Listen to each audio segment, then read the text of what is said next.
Magsitayo po ang lahat.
Sa ngalan ng Ama, ng Anak at ng Espiritu Santo. Amen.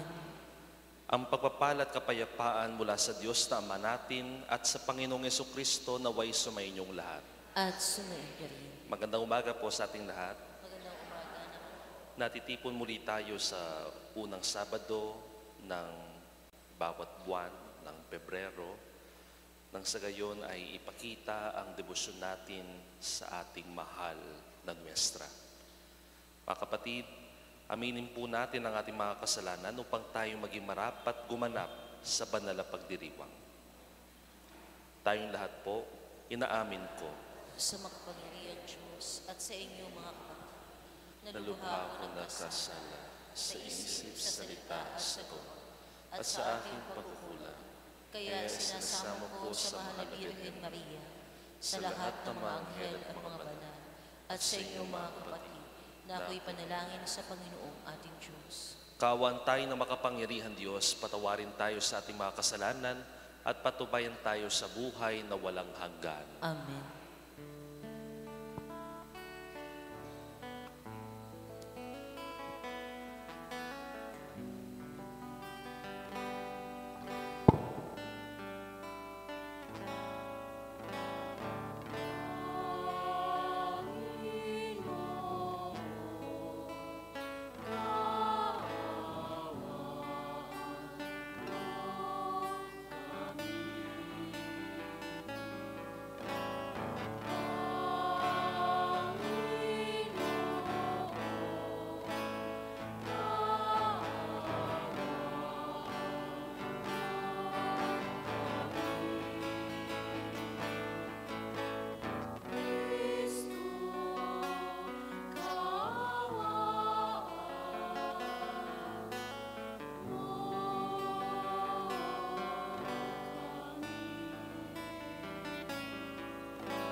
Manalangin tayo.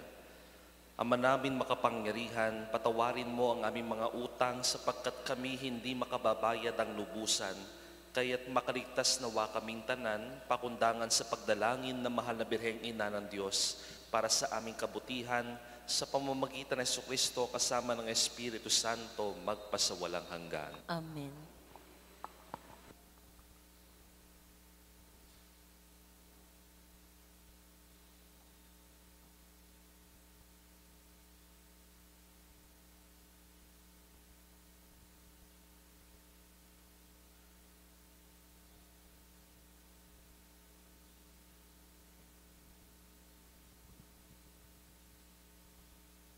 Pagbasa mula sa sulat sa mga Hebreo. Mga kapatid, tayo'y may pananalig kung nagtitiwala tayong mangyayari ang mga inaasahan natin at naniniwala sa mga bagay na di nakikita. At kinalulugdan ng Diyos ang mga tao noong una dahil sa kanilang pananalig sa Kanya. Dahil sa pananalig sa Diyos, tumalima si Abraham nang siya'y pupuntahin ng Diyos sa lupaing ipinangako sa kanya at humayo siya, bagamat hindi niya alam kung saan siya paroroon. Dahil din sa kanyang pananalig, siya'y nanirahan bilang dayuhan sa lupang ipinangako sa kanya ng Diyos. Tumira siya sa mga tolda, kasama sina Isaac at Jacob, na kapwa tumanggap ng gayon ding pangako mula sa Diyos. Habang hinihintay niyang maitatag ang lungsod, at ang nagplano at ang nagtayo ay ang Diyos. Dahil din sa pananalig sa Diyos, si Sarah, bagamat matanda na, ay niloob ng Diyos na magkaanak sapagkat nanalig siya na tapat ang pangako. Kaya't sa taong maituturing na halos patay na, ay nagmula ang isang lahi na naging kasing dami ng bituin sa langit at ng buhangin sa dalampasigan. Silang lahat ay namatay na may pananalig sa Diyos. Hindi nila nakamtan ang mga pinangako ng Diyos, ngunit natanaw nila iyon mula sa malayo. Kinilala nilang sila'y dayuhan lamang at naging ibang bayan dito sa lupa. Ipinakikilala ng mga taong nagsalita ng gayon na naghahanap pa rin sila ng sariling bayan. Kung ang mga naaalala nila ay ang lupaing pinanggalingan nila, may pagkakataon pang makabalik sila roon. Ngunit ang hinahangad nila ay isang lungsod na lalong mabuti, yaong nasa langit. Kaya't hindi ikinahihiya ng Diyos na siya'y maging Diyos nila, sapagkat ipinaghahanda nila siya ng isang lungsod. At nang subukin ng Diyos si Abraham, pananalig din ang nag-udyok sa kanya na ihandog si Isaac bilang hain sa Diyos. Handa niyang ihandog ang kaisa-isa niyang anak. Gayong ipinangako sa kanya ng Diyos na kay Isaac magmumula ang magiging lahi niya. Naniniwala siyang muling mabubuhay ng Diyos si Isaac at patalinhagang pangungusap. Nabalik nga sa kanya si Isaac mula sa mga patay. Ang salita ng Diyos. Salamat sa Diyos. Poong Diyos ay purihin, nilingap niya ang Israel. Poong Diyos ay purihin, nilingap niya ang Israel. Nagpadala ang Diyos ng isang makapangyarihang tagapagligtas mula sa lipi ni David na kanyang lingkod. Ipinangako niya sa pamamagitan ng kanyang banal na propeta noong una. Poong Diyos ay purihin, nilingap niya ang Israel. Na ililigtas niya tayo sa ating mga kaaway at sa kamay ng lahat na napupuot sa atin. Ipinangako rin niya na kahahabaga ng ating mga magulang at aalalahanin ang kanyang banal na tipan. Poong Diyos ay purihin, nilingap niya ang Israel. Iyan ang sumpang binitiwan niya sa ating amang si Abraham, na ililigtas tayo sa ating mga kaaway, upang walang takot na makasamba sa Kanya at maging banal at matuwid sa Kanyang paningin habang tayo'y nabubuhay. Poong Diyos ay purihin, nilingap niya ang Israel. Parangalan po natin ang mabuting balita.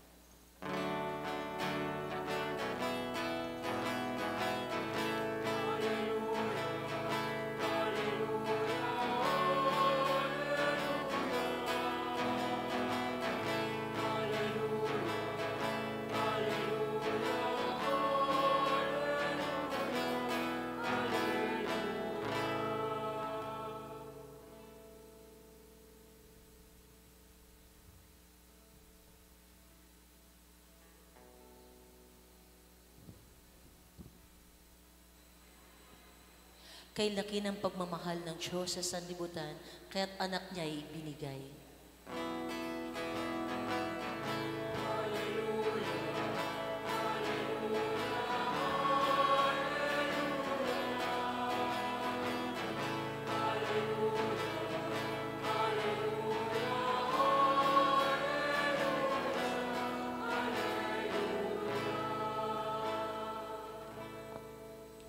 Sumainyo ang Panginoon. At sumainyo. Ang mabuting balita ng Panginoon ayon kay San Marcos. Papuri sa iyo, Panginoon. Noong araw na iyon, habang nagtatakip silid na, sinabi ni Jesus sa kanyang mga alagad, "Tumawid tayo sa ibayo." Kaya't iniwan nila ang mga tao at sumakay sa bangkang kinalulunan ni Jesus upang itawid siya. May kasabay pa silang ibang mga bangka. Dumating ang malakas na unos. Hinampas ng malalaking alon ng bangka. Ano pat halos mapuno ito ng tubig. Si Jesus na may nakahilig sa unan sa may hulihan ng bangka at natutulog. Ginising siya ng mga alagad. "Guro," anila, "di ba ninyo alintana? Lulubog na tayo." Bumangon si Jesus at iniutos sa hangin, "Tigil." At sinabi sa dagat, "Tumahimik ka." Tumigil ang hangin at tumahimik ang dagat. Pagkatapos sinabi niya sa mga alagad, "Bakit kayo natatakot? Wala pa ba kayong pananalig?" Sinidlan sila ng matinding takot at panggigilalas at nagsabi sa isa't isa, "Sino nga kaya ito at sinusunod maging ng hangin at ng dagat?" Mga kapatid, ang mabuting balita ng Panginoon. Pinupuri ka namin, Panginoong Jesucristo.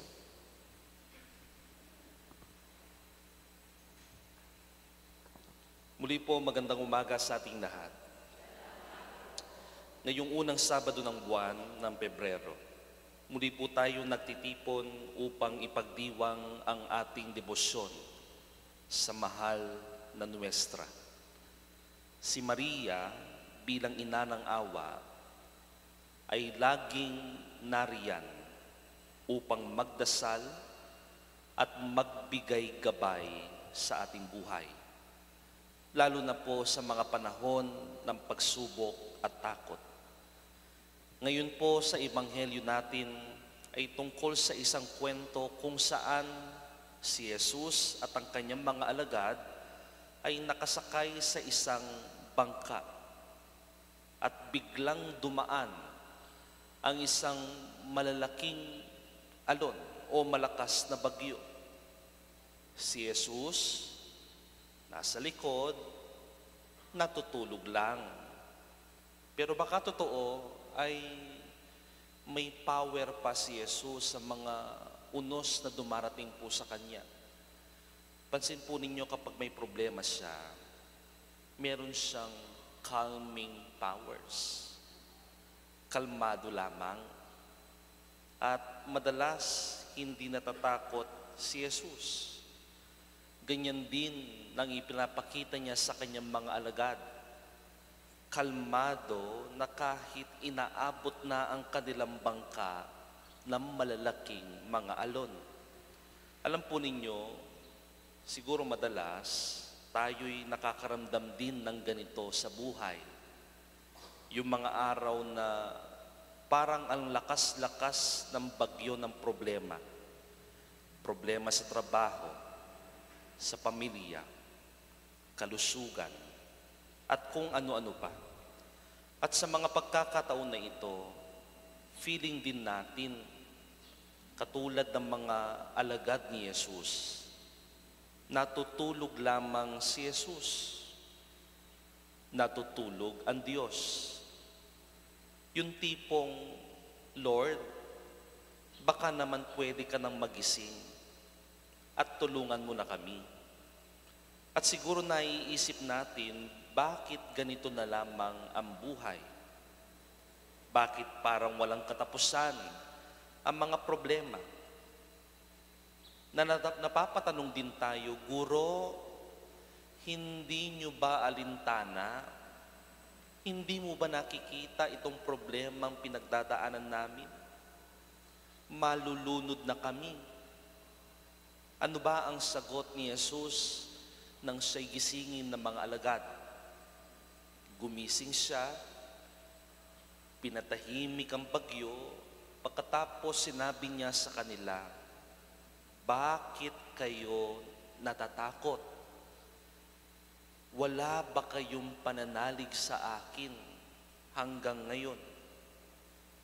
Pero I guess minsan, ganun po talaga tayo. Takot na takot tayo sa ating mga problema at parang hindi natin alam na nariyan ng Diyos na umaantabay lamang sa atin. Hindi natin nakikita na ang Diyos ay parating nariyan, handang gumabay para sa atin. Ang inihingi lamang ng Panginoon ay magtiwala lamang sa Kanya. Speaking of guidance and comfort, nararanasan nyo na po ba yung mga moments na feeling nyo, ang dami nyo na pong problema sa buhay, pero ang dami na nating problema, marami pa rin ang lumalapit na nagpapatulong sa atin. Ang dami ko na nga problema, dumadagdag pa yung mga gustong magpatulong sa atin. Na masasabi mo lamang, sige, kaya ko pa, ibibigay ko pa yung sarili ko. Hindi po ba't ganyan ang pinagsasaluhan din natin ngayong araw na ito? Ang paggunita sa ating mahal na Nuestra, na kahit gaano kalakas ang alon sa buhay, si Maria, ang ina ng awa, ay laging nariyan, kahit bigat na bigat, handang magdasal para sa atin, magbigay gabay, at magpakita ng awa. At si Maria ay tulad lamang ng lahat ng mga nanay na narito, na kahit abala sa buhay, may oras pa rin para sa kanilang mga anak. At minsan, para nakatingin na lang tayo sa ating mahal na Nuestra at iniisip natin, tama bang magtiwala tayo sa mahal na Nuestra? Tama bang ibigay ko ang aking pananalig kahit sa mahal na Nuestra? Tulad lamang ng isang nanay, si Maria ay hindi kailanman mag-iiwan ng kanyang mga anak. Kaya ngayong araw po, habang tayo ay nagkakatipon-tipon sa banal na misang ito, sa debosyon ng ating mahal na ina, sana po ay maalala po natin, sa gitna ng mga bagyong dinaranas natin sa buhay, hindi tayo nag-iisa. Si Maria ay laging nariyan, umaantabay sa atin. Ang Diyos ay nandiyan din na nagbibigay liwanag sa buhay natin. Kung ang bagyong pinagdadaanan po natin ay parang walang katapusan, tandaan po natin ang awa ng Diyos at ang pagkalinga ni Maria ay walang hanggan din. Kung walang hanggan ang mga problema, walang hanggan din ang pagmamahal at awa ng Diyos para sa atin. At huwag po natin kalimutan, minsan sa buhay ay parang isang malaking comedy show. Tulad ng mga alagad na nagpapanik at tinatanong Jesus, at nakita nila na si Jesus ay natutulog lamang sa gitna ng mga malalaking alon. Kaya nga ang tanong nila, natutulog ba si Jesus? Siguro po, Sa mga moments na ganito na para bang iniisip natin na natutulog lamang ang Diyos, ang gustong paalala lamang ni Jesus, magtiwala lamang sa Kanya. Na kahit siya'y natutulog, dilat pa rin at bukas na bukas pa rin ang mata ng Kanyang awa at pagkalinga.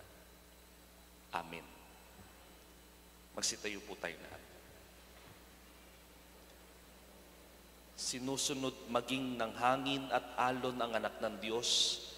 Mulat sa katotohanan ito, manalangin tayo na may pagtitiwala para sa kapayapaan sa napakagulong daigdig. Ang ating sasabihin, Panginoon, paghupain mo ang mga unos sa aming buhay. Panginoon, pahupain mo ang mga unos sa aming buhay.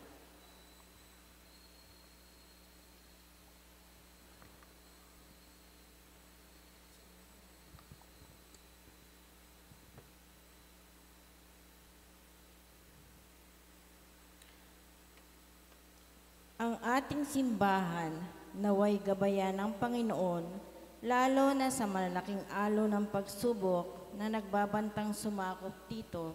Manalangin tayo sa Panginoon. Panginoon, pahupain mo ang mga unos sa aming buhay. Ang mga pinuno ng mga nagkakagulong bansa, naway walang hinawang maglingkod para sa kapayapaan at katarungan. Manalangin tayo sa Panginoon. Panginoon, pahupain mo ang mga unos sa aming buhay. Ang mga mandaragat, namamalakaya, at lahat ng may kabuhayan sa karagatan, naway mapanatili sila sa kaligtasan sa pamamagitan ni Maria, ang tala ng karagatan. Manalangin tayo sa Panginoon. Panginoon, pahupain mo ang mga unos sa aming buhay. Ang mga may kapansanan at yaong mga may pabalik-balik na karamdaman, naway makatagpo ng kapayapaan sa mapagpagaling na kapangyarihan ni Kristo. Manalangin tayo sa Panginoon. Panginoon, pahupain mo ang mga unos sa aming buhay. Ang mga yumao, naway maranasan nila ang walang hanggang kapayapaan ni Kristo. Manalangin tayo sa Panginoon. Panginoon, pahupain mo ang mga unos sa aming buhay. Sa katahimikan, idulog po natin ang ating mga personal na kahilingan sa ating Panginoon.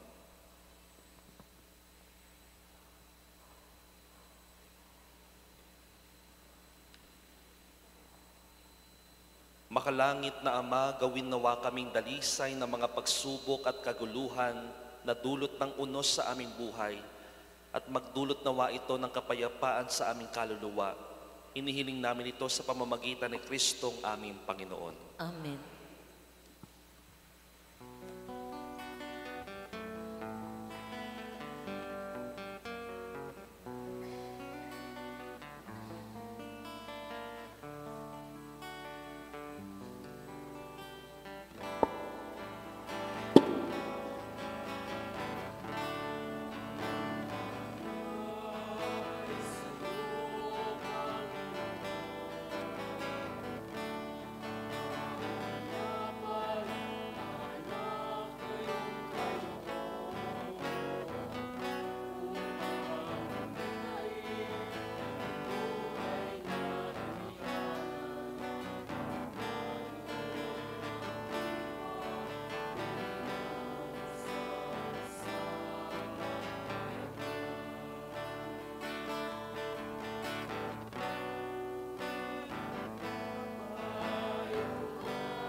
Manalangin kayo mga kapatid upang ang paghahain natin ay kalugdan ng Diyos sa makapangyarihan.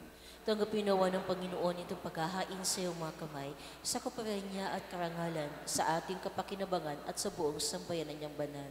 Ama naming lumikha, ang iyong nagkatawang taong anak ay tumulong nawa sa aming ginagawa upang siya na iniluwal ni Maria nang di bumawas kundi lalo pang nagpaganap sa pagkabirhen ay magpag-indapat na kalugdan mo ang aming paghahain sa kapagpapatawad ng mga kasalanan sapagkat siya ang Panginoon kasama mo at ang Espiritu Santo magpasawalang hanggan. Amen. Sumainyo ang Panginoon. At sumainyo rin. Itaas sa Diyos ang inyong puso at diwa. Itinaas na namin sa Panginoon. Pasalamatan natin ang Panginoong ating Diyos. Marapat na siya ay pasalamatan. Ama namin makapangyarihan, tunay nga marapat na ikaw ay aming pasalamatan, bukod mong pinagpalang maging ina ni Jesucristo, ang mahal na birhen nagpupuri at nagagalak sa iyo.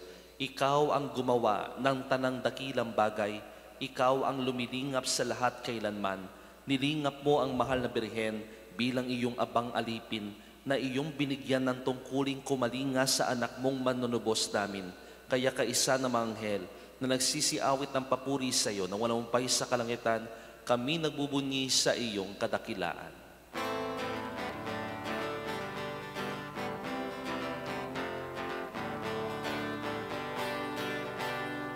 Santo, Santo, Santo, Diyos makapangyarihan, Diyos ng malati at langit at lupa, Hosanna sa kalikasan. Pinagpalang narito sa ngalan ng Panginoon. Hosanna, Hosanna sa kalikasan. Hosanna, Hosanna sa kalikasan.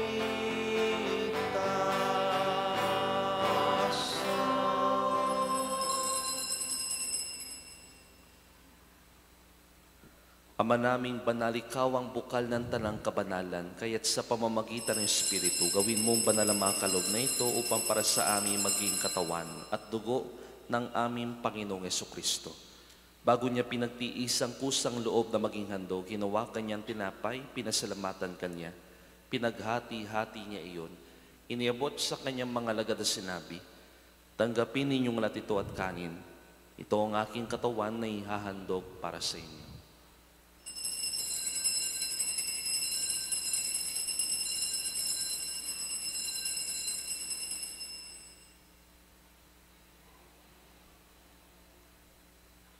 Gayon din naman na matapos ang hapunan, hinawakan niya ang kalis, muli kanyang pinasalamatan. Iniabot niya ang kalis sa kanyang mga lagad at sinabi, tanggapin ninyong lahat ito at inumin. Ito ang kalis ng aking dugo ng bago at walang hanggang tipan. Ang aking dugo na ibubuhos para sa inyo at para sa lahat sa kapagpapatawad ng mga kasalanan. Gawin ninyo ito sa pag-alala sa akin.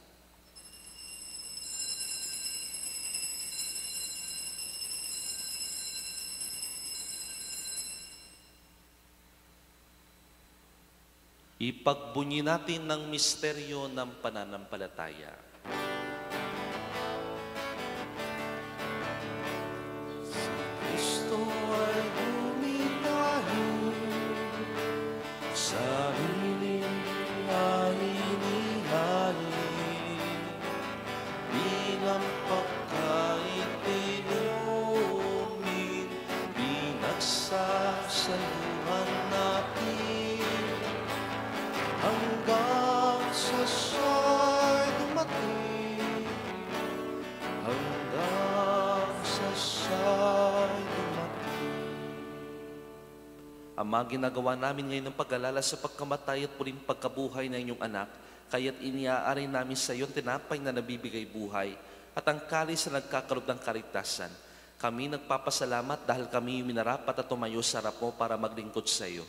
Isinasamo namin kami magsasalo-salo sa katawan ng dugo ni Kristo ay mabuklod sa pagkakaisa sa pamamagitan ng Espiritu Santo. Amalingapin mo yung simbahan na ganap sa buong daigdig. Puspusin mo kami sa pag-ibig. kaisa ni Francisco naming Papa, ni Florentino na aming Arsobispo at ang Tanang Kaparian. Alalahanin mo rin na mga kapatid namin nahimlay, na may pag-asa sila'y muling mabubuhay, gayon din ang lahat ng mga pumanaw. Kaawan mo sila patuloyin sa iyong kaliwanagan. Kaawan mo pagindapatin kaming lahat na makasalo sa iyong buhay na walang wakas. Kaisa ng mahal na Birhen Maria, ang Nuestra Señora de la Merced, kaisa ng mga apostol at ang lahat ng mga banal na namuhay dito sa daigdig ng kalugod-lugod sa iyo, may pagdiwang nawa namin ng papupuri sa ikararangal mo sa pamamagitan ng iyong anak na aming Panginoong Jesucristo. Sa pamamagitan ni Kristo kasama niya sa Kanya, ang lahat ng parangal at papuri sa iyo, Diyos sa mamakapangyarihan, kasama ng Espiritu Santo, magpasawalang hanggan.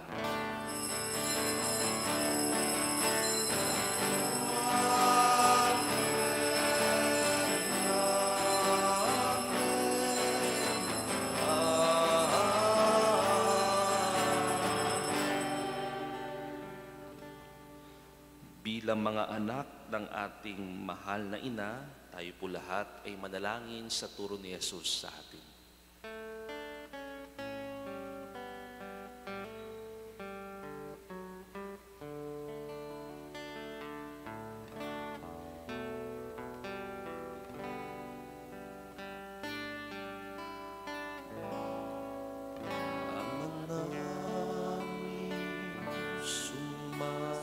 Langit ka, sambahin ang ngalan mo, mapasa amin ang kaharian mo, sundin ang loob mo, dito sa lupa para lang sa langit. Bigyan mo po kami ngayon ng aming kakanin sa araw-araw, at patawarin mo kami sa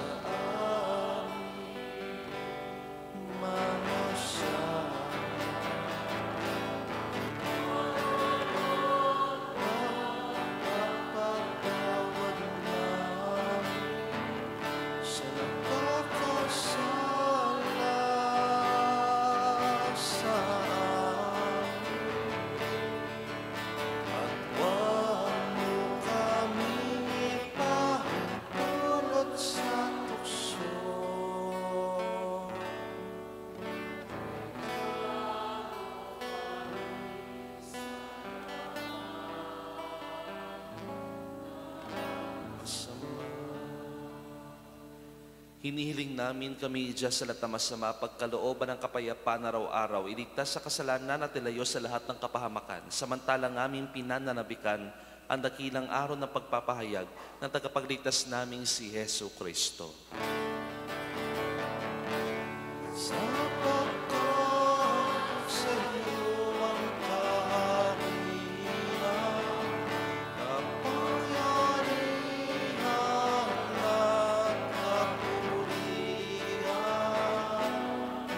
ngayon at magpakailanman. Ngayon at magpakailanman. Panginoong Jesucristo, sinabi mo sa iyong mga apostol, kapayapaan na iniwan ko sa inyo, ang aking kapayapaan ay binibigay ko sa inyo. Tunghayin mo ang aming pananampalataya at huwag ang aming pagkakasala. Pagkalooban mo kami ng kapayapaan, pagkakaisa ayos sa iyong kalooban, kasama ng Espiritu Santo, magpasawalang hanggan. Amen. Ang kapayapaan ng Panginoon ay laging sumainyo. At sumainyo rin. Magbigayin po tayo ng kapayapaan sa bawat isa. Peace be with you.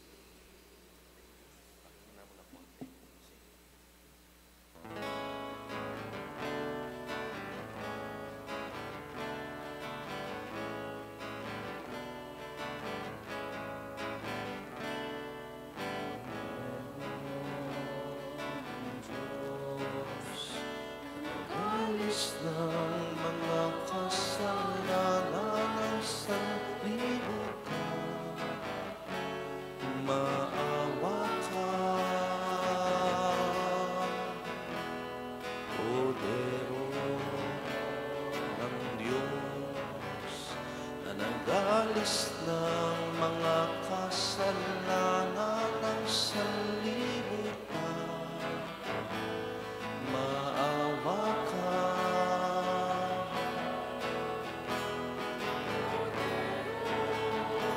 Ang Diyos na nag-alis ng mga kasalanan, ipagkaloob mo sa amin ang kapayapaan.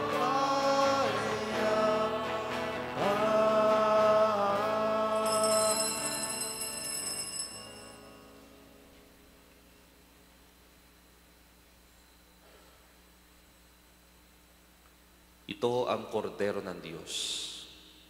Siya ang laging nagbibigay ng awa at pagkalinga sa mga panahon ng bagyo sa buhay natin. Mapalad tayong mga inanyayahan sa kanyang banal na bigay. Panginoon, hindi ako karapat-dapat na magpatuloy sa iyo, ngunit sa isang salita mo lamang ay gagaling na ako.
Manalangin tayo. Ama namin mapagmahal, sa pagsasalo namin sa banal na pakikinabang, ang iyong kagandahang loob ay aming hinihiling upang ang pagpaparangal namin sa mahal na Nuestra at pagtulad namin sa Kanya ay magpag-indapat na aming paglingkuran ng pagganap sa kaloobong kaligtasan sa pamamagitan ng Jesucristo kasama ng Espiritu Santo magpasawalang hanggan. Amen. Magsiupo pong lahat para sa pagtatalaga ng mga bagong pamunuan ng lectors at commentators. Magandang umaga po sa lahat. Reverendo Padre John Zenon D. Tulio, isang karangalan po sa akin na iharap sa inyo ang bagong pamunuan ng mga lectors and commentators ng ating parokya. Lumapit po sa harap ang mga tatawagin. Coordinators ng bawat barangay. Bisal Santo Niño, Benedicta Nastor. Bisal Santo Cristo, Janine Argumido. Bisal San Pablo, Michelle Buco Baltasar.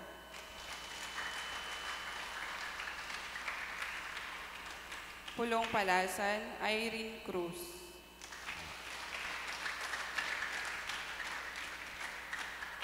Pulong Gubat, Nilda Leaño at Rowena de la Cruz.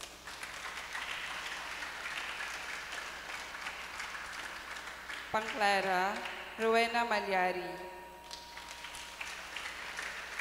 Paligi, Aida Manyo and Roberto Santo Tomas.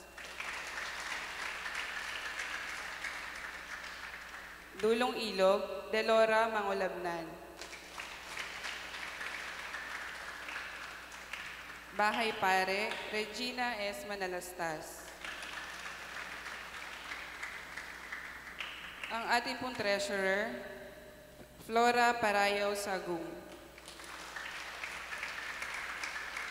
Secretary, Fritzy Sakdalan Hidalgo.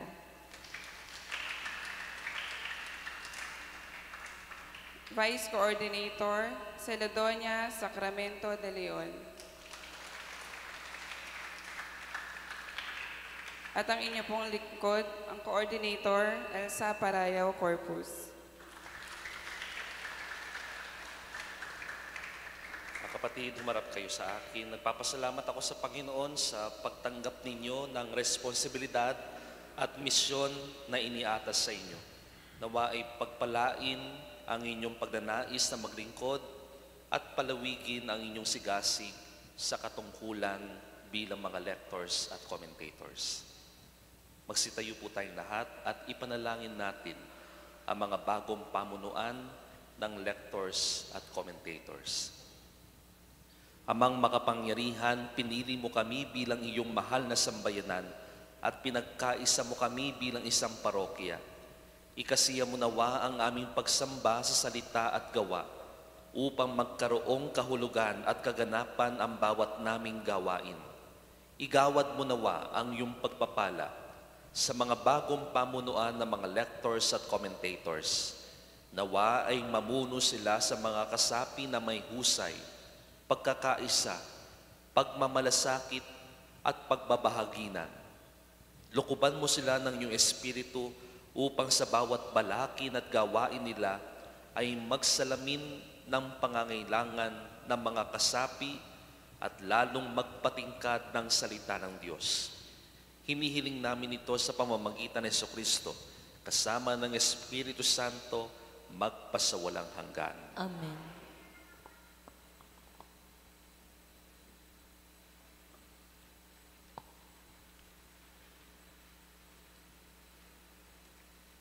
Umarap kayo sa mga tao bilang pagtanggap natin sa kanila, palakpakan po natin. Umarap kayo ulit dito. Sumainyo ang Panginoon At sumainyo. at pagpalain kayo ng may kapal sa ngalan ng Ama, ng Anak at ng Espiritu Santo. Amen.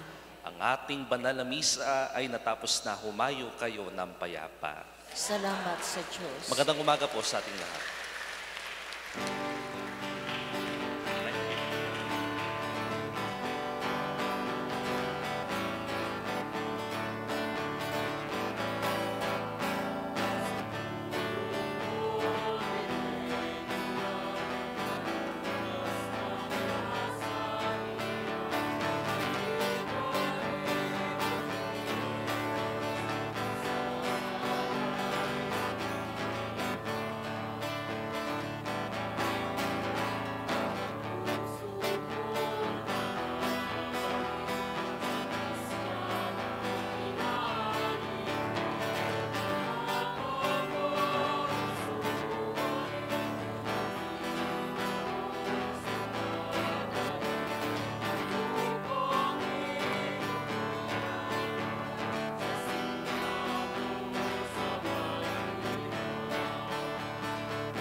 Magkakaroon po tayo ng posisyon at sa mga may iwan po magkakaroon ng paglalanya para sa mga may sakit.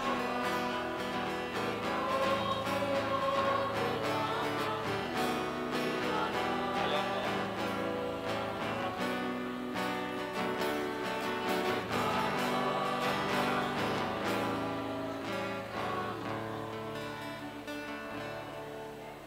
Maiwan po sa loob ang mga magpapalanya.